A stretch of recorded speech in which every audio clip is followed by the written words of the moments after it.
Arestado sa magkahiwalay na operasyon sa Pasay City ang dalawang Chinese national na sangkot umano sa mga online scam. Yan ang unang balita ni John Consulta.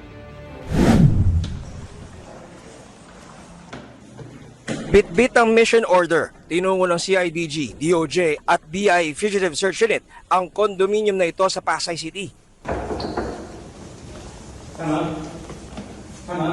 Pagbukas ng pinto, pumasok na ang mga operatiba.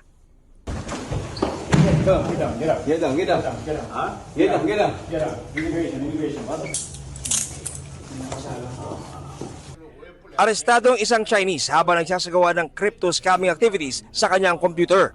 Sa kanyang lamesa, tumambad pa ang drug paraphernalia na may lamang hinihinalang liquid ecstasy. Sa hiwalay na operasyon, You are arrested based on a mission order issued by the Immigration Commissioner. huli rin sa Pasay ng Bureau of Immigration, NBI OTCD at DICT ang isa pang Chinese na sangkot umano sa online panloloko. Sa computer ng mga inaresto, tumambad ang mga script at software ng sindikato na kanilang ginagamit sa cryptocurrency scam. Dito nila mini-mentor, kunwari yung kanilang mga biktima upang mag-invest sa kanilang cryptocurrency platform. Papakitaan nila na kumikita kunwari yung kanilang biktima.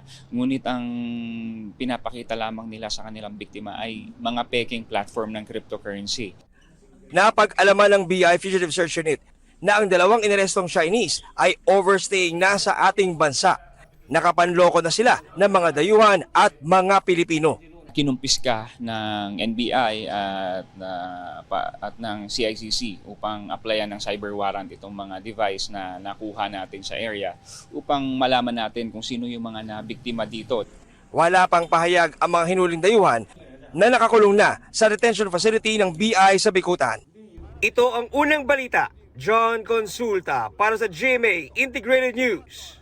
Gusto mo bang mauna sa mga balita? Mag-subscribe na sa GMA Integrated News sa YouTube at tumutok sa unang balita.